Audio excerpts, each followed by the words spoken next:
Sir, आज गीता जी के 18 नामों से प्रारंभ करते हैं। गीता गंगा च गायत्री सीता सत्या सरस्वती ब्रह्म विद्या ब्रह्मवल्ली त्रिसंध्या मुक्ति गेहिनी अर्धमाता चिदानंदा भवग्नि भयनाशिनी वेदत्रयी परानंता तत्त्वार्थ ज्ञान मंजरी इत्यानि यपे नित्यं नरो निश्चल मानसः ज्ञान सिद्धिं लभेत् शीघ्रं तथान्ते परमं पदम। ये गीता जी के 18 नाम हैं। इनका प्रतिदिन स्मरण और पाठ करना चाहिए। अब द्वितीय अध्याय के 62वें श्लोक से प्रारंभ करते हैं। ध्यायतो विषयान् पुंसा संगस्ते सुपजायते संगात् संजायते कामः कामात् क्रोधो विजायते क्रोधात् भवति सम्मोहः सम्मोहात् स्मृति विभ्रमा स्मृति भ्रंशात् बुद्धिनाशो बुद्धिनाशात् प्रणश्यति। ये विषय चिंतन से पतन के तक लेकर के 7 चरण हैं। जो लोग अधिक विषय चिंतन करते हैं, अधिक विषयों का ध्यान और चिंतन करते हैं, तो विषय चिंतन से क्या क्या हानियां होती हैं, विषय चिंतन से पतन तक के 7 स्टेप 7 चरण इसमें बताए गए हैं। ध्यायतो विषयान पुंसः, विषयों का ध्यान करने से, विषयों का निरंतर चिंतन करने से क्या होता है? संगस्ते सूप जायते, संग यानी आसक्ति हो जाती है, उन तत्त विषयों में आसक्ति हो जाती है। जैसे इंद्रियां हैं, ज्ञान इंद्रियां, पंच ज्ञान इंद्रियों के विषय हैं शब्द स्पर्श रूप रस गंध। अच्छी ध्वनि सुनने को मिले, अच्छा स्पर्श मिले,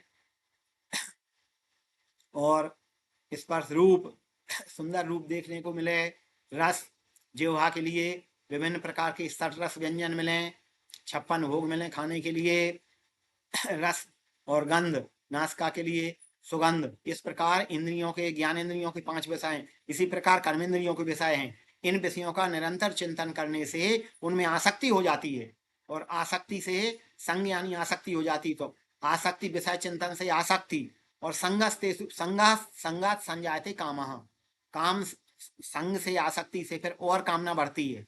आसक्ति से इस तरह कामना बढ़ती है जिस तरह से अग्नि में घी डालने पर, कपूर डालने पर अग्नि और प्रज्वलित होती है, शांत नहीं होती, बल्कि जितना जितना घी कपूर डालते जाओ अग्नि बढ़ती जाती है। इसी प्रकार कामनाओं को जितना तृप्त करते जाओ उतनी ही कामनाएं बढ़ती जाती हैं।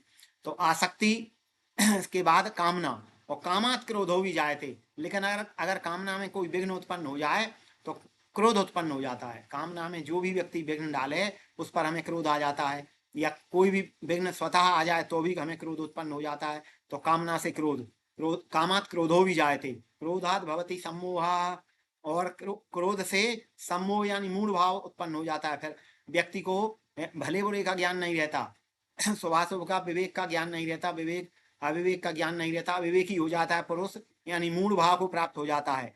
सम्मोहात स्मृति विभ्रमा, और मूढ़ भाव को सम्मोह के बाद में स्मृति में भ्रम पैदा हो जाता है, स्मृति विभ्रम, और स्मृति भ्रम विभ्रम पैदा हो जाने से बुद्धि भी नष्ट प्राय हो जाती है, बुद्धि का नाश हो जाता है। और बुद्धि नाशात प्रणश्यति, और बुद्धि का नाश होने पर व्यक्ति का पतन हो जाता है, व्यक्ति अपने श्रेय साधन से गिर जाता है। इस प्रकार ये विषय चिंतन के फलस्वरूप होने वाले 7 चरण बताए गए हैं। भगवान ने 7 चरण बताए हैं कि इन 7 चरणों का निरंतर जिस प्रकार से कामनाओं की पूर्ति होने पर कामनाएं बढ़ती हैं, और कामना में विघ्न उत्पन्न होने पर क्रोध उत्पन्न होता है।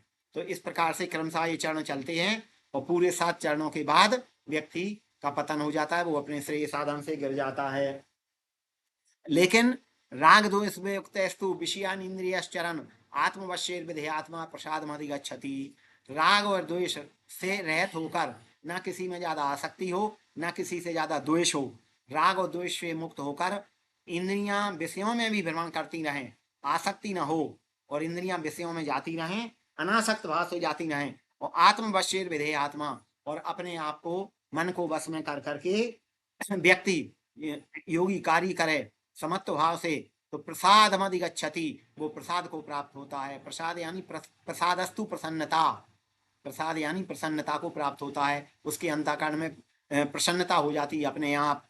फिर भगवान कहते हैं उस प्रसन्नता का क्या फल है, अर्जुन को बताते हैं। प्रसादे सर्व दुखानाम हानिरस्योपजायते प्रसन्न चेतसो ह्याशु बुद्धि पर्यवतिष्ठते। प्रसादस्तु प्रसन्नता, प्रसन्नता ही प्रसाद है। तो प्रसाद से समस्त दुखों का अभाव हो जाता है, अंतःकरण में दुख नहीं रहते, और प्रसन्न चेतसो ह्याशु बुद्धि पर्यवतिष्ठते, बुद्धि की स्थिरता बता रहे हैं। तो प्रसन्न हो जाने पर बुद्धि ठहर जाती है, बुद्धि चलायमान नहीं होती, विचलित नहीं होती, अविचलित भाव से बुद्धि एक स्थान पर ठहर जाती है। तो इस प्रकार से प्रसन्न चित्त व्यक्ति की बुद्धि एक स्थान पर ठहर जाती है। अब भगवान देखो अर्जुन के विषाद से उसको प्रसाद की ओर ले जा रहे हैं, प्रसन्नता की ओर ले जा रहे हैं। उसका विषाद नष्ट करके, मोह नष्ट करके भगवान स्थिर बुद्धि करके उसको प्रसाद या प्रसन्नता की ओर ले जा रहे हैं। तो कहते हैं कि प्रसन्न चित्त व्यक्ति की बुद्धि स्थिर हो जाती है। नास्ति बुद्धिरयुक्त ना चायुक्त भावना ना चा भावयता शांतिर अशांत कुतः सुखम। यहाँ दो बताए हैं, युक्त और अयुक्त।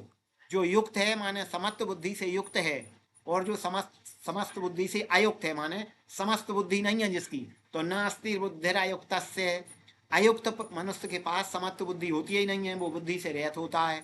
न चायुक्त भावना, और अयुक्त के पास भावना भी नहीं होती। और ना चा भाव यथा शांतिर, अगर उसकी भक्ति भावना नहीं है भगवान के प्रति सद्भाव, और समस्त मनुष्यों के प्रति सद्भावना नहीं है, तो उसको शांति नहीं मिल सकती। ना चा भाव यथा शांतिर अशांत कुतः सुखम। जब शांति नहीं मिल सकती, अशांति रहती है, तो मन में अशांति रहने पर सुख कैसे रह सकता है। अशांत कुतः सुखम, एक गीता की सूक्ति है, गीता का सुभाषित है कि अशांत व्यक्ति के लिए सुख कहाँ, अर्थात अशांत व्यक्ति के लिए सुख की प्राप्ति नहीं हो सकती। अगर सुख प्राप्त करना है तो प्रसन्न चित्त और शांति होना आवश्यक है। ये जीवन प्रबंधन का, लाइफ मैनेजमेंट का सूत्र है कि प्रसन्नता प्राप्त करने के लिए बुद्धि का स्थिर होना और राग द्वेष से युक्त होना, राग द्वेष से वियोग हो जाना अनिवार्य है, और तभी प्रसन्नता प्राप्त होगी। और जब भावना होगी और व्यक्ति समस्त बुद्धि से युक्त होगा, तभी उसको शांति प्राप्त होगी। अगर शांति प्राप्त नहीं होगी तो अशांत व्यक्ति को सुख नहीं मिल सकता। इसलिए यहाँ ये संदेश मैसेज मिलता है कि लाइफ मैनेजमेंट के लिए शांति आवश्यक है, अशांत व्यक्ति को सुख नहीं मिलता। इसलिए शांति प्राप्त करने के लिए स्थिर बुद्धि होना आवश्यक है। इंद्रियाणाम हि चरताम यन्मनोनुविधीयते तदस्य हरति प्रज्ञाम वायुर्नाव मिवाम वशी। यहाँ फिर भगवान ने एक सिद्धांत को समझाने के लिए दृष्टांत दिया है। दृष्टांत यानी रूपक प्रस्तुत किया है। जिस प्रकार से हवा का झोंका नाव को, छोटी नौका को, जो छोटी नौका चलती है, डोंगी चलती है, डोंगी को अपनी ओर भा ले जाता है, जिधर की हवा होती है उधर उधर को ही नाव चली जाती है। तो इसी प्रकार से इंद्रियाणाम ही चरताम यन मनोनुविधीयते तदस्य हरति प्रज्ञाम वायुर्नाव मिवाम वशी। जिस इंद्रिय के साथ मन चला जाता है, मन जिस इंद्रिय को अपने साथ खींच ले जाता है, मन के प्रवाह में इंद्रियां मन के प्रवाह में बह जाती हैं, तो उसका तदस्य हरति प्रज्ञाम, वह इंद्रिय ही मनुष्य की प्रज्ञा का हरण कर लेती है। जिस प्रकार से कि हवा नाव को अपनी दिशा में बहा ले जाती है, भले ही विपरीत दिशा में ले जाए, जाना कहीं है, और अगर तेज हवा आ गई तो नाव का झोंका, हवा का झोंका उस नाव को बहा ले जाएगा अपनी ओर। इसी प्रकार जिस मन के साथ इंद्रिय चली जाएगी, भले ही गलत कार्य के लिए जाए, तो वो इंद्रिय को अपनी ओर ले जाएगी और उसको पतन के गर्त में भी धकेल सकती है और उसकी प्रज्ञा का हरण कर सकती है। तदस्य हरति प्रज्ञाम, वह प्रज्ञा का हरण करती है, जिस प्रकार से वायु नाव को अपनी दिशा में ले जाती है। तस्माद्यस्य महाबाहो निग्रहीतानि सर्वशा इंद्रियाणि इंद्रियार्थेभ्यस्य तस्य प्रज्ञा प्रतिष्ठिता। इसलिए भगवान ने इंद्रियों के बस में करने पर जोर दिया कि इंद्रियों को अपने बस में करना चाहिए। तस् निग्रहीतानि सर्वशा, इंद्रिय घोड़े हैं, इंद्रियों को उपनिषद में घोड़े कहा। इंद्रियाणि हयान्याहु और बुद्धिम तु सारथिम विद्धि, बुद्धि सारथी है। सारथी कौन है? भगवान। भगवान के हाथ में अपनी बागडोर, अपनी लगाम सौंप दो इस रथ की, तो ये जीवन रूपी रथ निश्चित रूप से प्राप्त गंतव्य तक पहुंच जाएगा। तो इस प्रकार से इंद्रिय रूपी घोड़ों की बागडोर भगवान के हाथ में होने पर भगवान उनको अपनी सही दिशा में ही ले जाते हैं और उस मनुष्य की बुद्धि स्थिर हो जाती है। तस्य प्रज्ञा प्रतिष्ठिता, उस मनुष्य की बुद्धि स्थिर हो जाती है। या निशा सर्वभूतानाम तस्याम जागृति संयमी यस्यां जागृति भूतानि सा निशा पश्यतो मुने।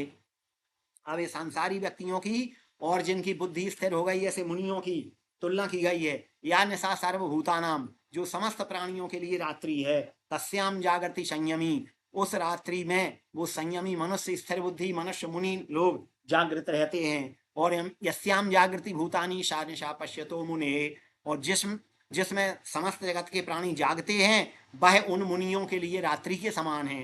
यही बात तुलसीदास जी ने अनुवाद पद्यानुवाद करके कही है। मोह निशा सब सोवनहारा, देखें सपन अनेक प्रकारा, यह जग जामिनी जागह जोगी, परमारथी प्रपंच वियोगी। ऐसी जो रात्रि हम लोगों के लिए, सामान्य लोगों के लिए जो रात्रि है, उसमें संयमी पुरुष मुनिजन जागते हैं, और जिसमें हम सोते हैं जिसमें हम जागते हैं उसमें वे सोते हैं। इस प्रकार से दो प्रकार का भेद बताया है, संसारी मनुष्यों में और मुनियों में, जिनकी बुद्धि स्थिर है।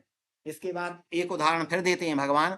आपूर्यमानम अचलम प्रतिष्ठम समुद्रमापः प्रवशन्ति यद्वत्, तद्वत् कामायम प्रवशन्ति सर्वे, सशांति मापनोति न काम कामी।